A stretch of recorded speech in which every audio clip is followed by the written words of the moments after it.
What prompted you to launch a conference? I wanted to help authors, but I couldn't help everybody. And I found myself saying the same thing over and over of my time to people on calls when they were pitching me a book or a manuscript or who they were. And I realized, man, I could save so much time if we actually put a conference and give them this knowledge, because they're not always ready for an agent right at that time. So you spend a great deal of your time on the road attending conferences. Mm-hmm. What is it that you hope to accomplish in your conference? You're an expert on conferences. So what is it you hope to accomplish? I have never seen a conference for writers that actually, this conference is not about how you're going to be a better writer, like how crafting or editing. I mean, what I wanted to do was a writer's conference of writing's changing. You have to, it's social media, vlog, blog, right, Twitter, right. You just know it's always changing. Right. Well, I wanted to have a conference that was keeping up with where technology was going, right. Where publishing's going, the changes in publishing, so that an author could say, I don't need to go to another writer's conference. If there's any writer's conference I'm going to go to Rewrite, because Rewrite is actually teaching me how to make money as an author. Okay. And understand where publishing's going, but also get where I need to go. So making money as an author, this is a big topic for authors, and you're in the business of trying to help them succeed. What are the complications around that issue for writers?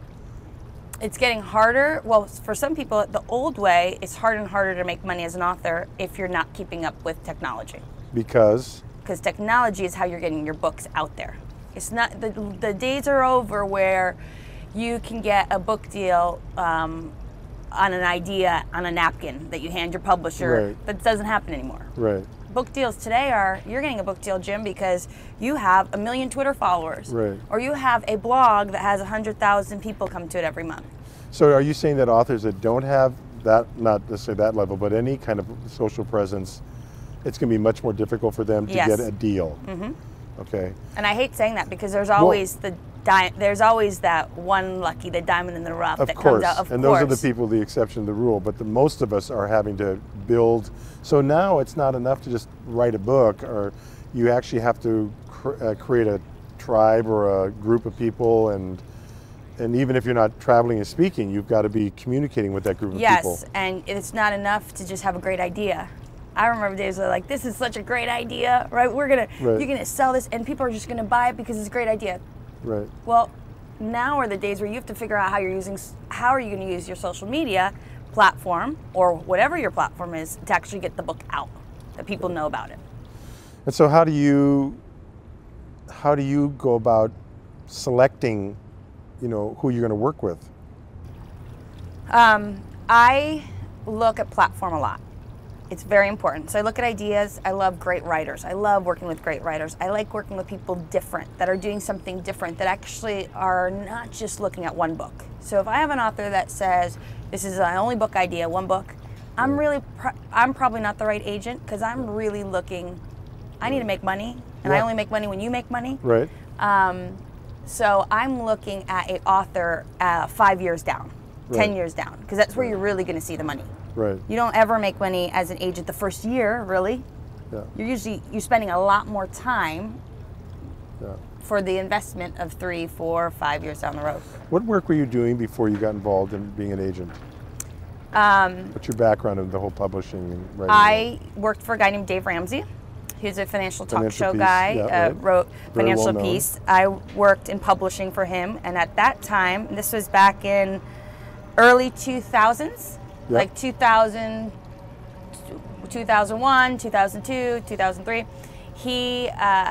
he self-published about 50 products a year. Wow. And so I got in from him, and I always say he taught me about agenting, because I saw why he didn't like agents, what they didn't do, and why he was doing everything himself. And he's a master leader, entrepreneur, just brilliant man. Right. And it was so interesting having the opportunity to work under someone like that. Yeah.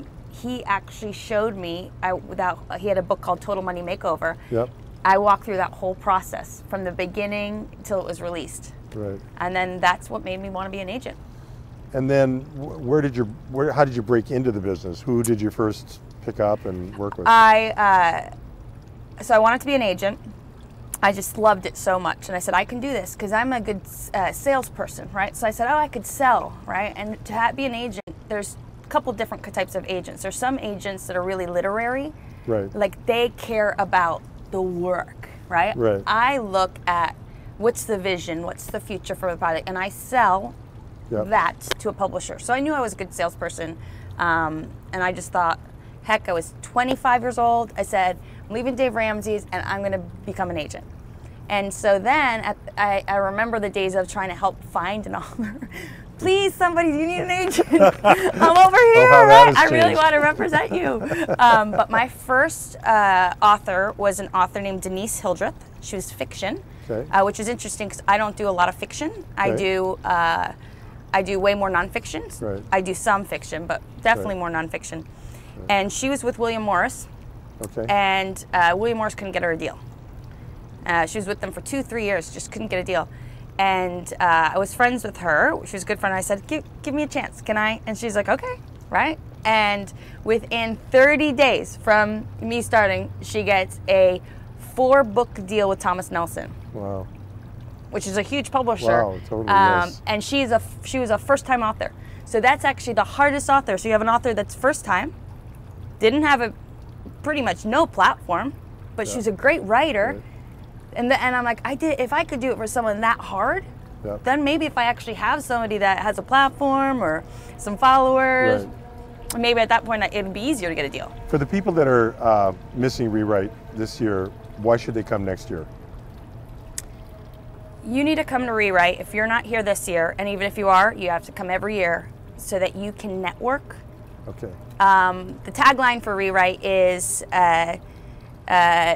rethink your platform, turn content into profit, and seize the future. Nice. So if you, as an author, if you want to be successful, if you want to learn what's happening in publishing, if you want to follow the trends, if you want to be having the opportunity to be encouraged, inspired with authors who are just great authors, ton of knowledge, and have those relationships, network, talk to people. It doesn't matter if you're just starting, wondering if you're going to be an author, or you've written 40 books, 50 books, and you know it all. You're still going to learn something.